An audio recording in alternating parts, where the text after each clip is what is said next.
सौभरी ऋषि का आगमन हुआ। सौभरी ऋषि कौन?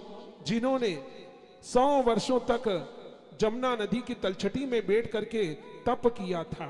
आज तप करते हुए अकस्मात जब उन्होंने नेत्र खोले तो उन्होंने एक मत्स्य और मत्सी को देखा। मन में विचार आया कि तपस्वी तपस्या करे तो भी उनकी भक्ति पूरी तरह से पराकाष्ठा पर नहीं पहुंचती, किंतु यदि गृहस्थ जीवन में रह करके भी यदि हम भक्ति के लिए समय निकाले तो भगवान की असीम कृपा होती है।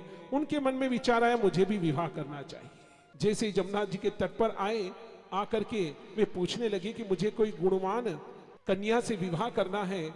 लोग उनकी ओर देखते, विचार करते कि आयु तो इतनी हो गई है, जटाएं भी जिनकी श्वेत हो गई है। फिर भी वहां के राहगीरों ने कहा कि आपको तो मानधाता ऋषि के पास जाना चाहिए, उनकी उन 50 कन्याएं सभी रूपवान और गुणवान हैं। कहा अच्छा ठीक है। उन्होंने कुछ भी विचार नहीं किया और मानधाता महाराज के राजभवन में पहुंच गए और उनसे कहा कि महाराज, हे राजन, मैं तुमसे कुछ मांगने के लिए आया हूं। हे मुनिश्रेष्ठ, प्राण भी चाहिए तो मांग लो। क्या आपकी भक्ति है? जमुना जी की तलछटी में बैठ के 100 वर्षों तक बिना श्वास लिए आपने तप किया।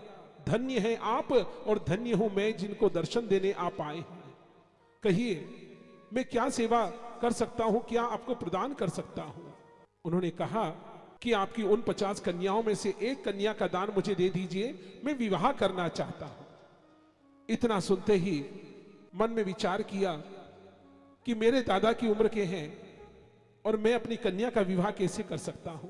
उन्होंने कहा सौभरी महाराज, एक निवेदन है, कहो क्या बात है। मैं अपनी कन्याओं का विवाह नहीं करूंगा, स्वयंवर रचाऊंगा। यदि कोई कन्या आपको वरण कर दे तो मेरी ओर से कोई आपत्ति नहीं है। कहा ठीक है। अब वे जमुना जी के तट पर गए और जमुना जी की माटी को लेकर के शरीर पर उबटन के रूप में लगा लिया और कहा जमुना मैया, यदि मैंने निस्वार्थ भाव से आपकी गोद में बैठ के तप किया है तो आज मुझे उसका प्रमाण चाहिए। ऐसा कह करके उन्होंने 3 डुबकी लगाई जमुना जी के जल में और वे 16 वर्ष की आयु के युवावस्था वाले बन गए हैं।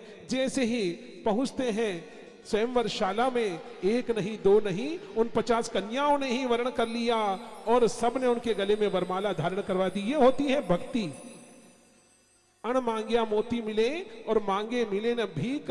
परमात्मा के सामने यदि हम प्रेम भाव से, निस्वार्थ भाव से भक्ति करेंगे तो परमात्मा से मांगने की आवश्यकता ही नहीं होगी। बिना मांगे ही परमात्मा आपकी कामनाओं को पूर्ण कर देता है।